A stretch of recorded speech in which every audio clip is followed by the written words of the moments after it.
So we begin our last set of slides on the cranial nerves, and we're first going to discuss cranial nerve 9, known as the glossopharyngeal. The glossopharyngeal nerve, you look at the words, and means tongue, and the pharyngeal is the pharynx. So we're talking about a nerve that activates and innervates these particular structures.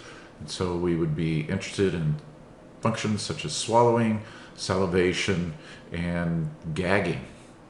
So the glossopharyngeal receives taste sensory information from the posterior 1/3. So along with the facial nerve, cranial nerve 7, then we have taste covered. The facial nerve, remember, covers the anterior 2/3. And in the posterior 1/3 are the sensations of bitter and sour. So if there was damage to cranial nerve 9, you would potentially lose the capability of detecting those taste sensations, and you might also have some problems with swallowing. Cranial nerve 9, as you notice here. Okay. Cranial nerve 9, again, another shot of what it innervates, where it goes to. You can see it clearly goes to the tongue and to the salivary glands. And finally, next we have the vagus nerve. The vagus nerve is hugely important in the body. This is the nerve, cranial nerve 10, and you can see all the areas that it innervates and goes to. Has effects on swallowing, on heart rate, lung function, liver function, stomach function. I mean, you can just see one after the other. It's just a huge hit parade of effects that the vagus nerve can have. And certainly the most extensive of any cranial nerve in terms of distribution. And we see all the functions that it can control. Primarily, we're talking about swallowing and speech control, as well as digestion. And it's the major nerve in the parasympathetic division of the autonomic nervous system, the one that has to deal with rest and digest. So if you had a problem in this nerve, you had a lesion or a damage to this nerve, it could have very widespread effects and affect swallowing as well as activity of your digestive organs. So we can see its emergence from the brainstem in these two particular sections, and then its range in the rest of the sections presented here. Cranial nerve 10, once again, very impressive in its distribution. The accessory nerve, cranial nerve 11, is a fairly elongated nerve, and it goes all the way down to regions of the spinal cord, but primarily it begins in the brainstem.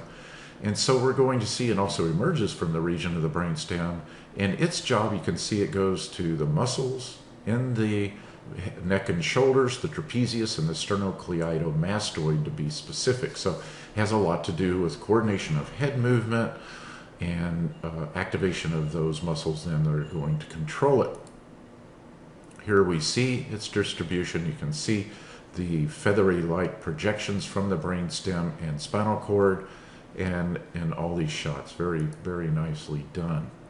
All right, clearly going to the sternocleidomastoid and the trapezius muscles.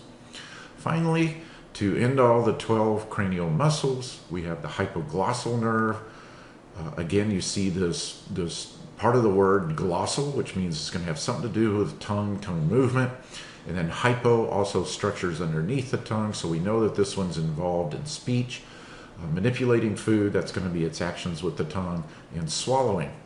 If both of the hypoglossal nerves are damaged, it means you will not be able to protrude your tongue. But if one is damaged, it means the tongue then will deviate towards the side that's damaged. In other words, this particular structure will show ipsilateral effects. The hypoglossal nerve, as it emerges from the brainstem here, down here, and then its entire pathway that you can see shown. In that figure, end to end it all, we have this particular presentation to show you the muscles and other structures that it innervates. Now, there are a couple conditions that can affect our cranial nerves that are of note. We have trigeminal neuralgia, which is a pain associated with the trigeminal nerve area. And what can happen is you can feel very intense pain episodes that can be triggered by the most seemingly innocent stimuli, such as drinking or washing your face, and that nerve will feel like it's been stabbed and it will hurt very much. Sometimes requirement is that you cut the nerve in order to deal with the situation if it's prolonged. A second type of cranial nerve disorder that's well known is Bell palsy.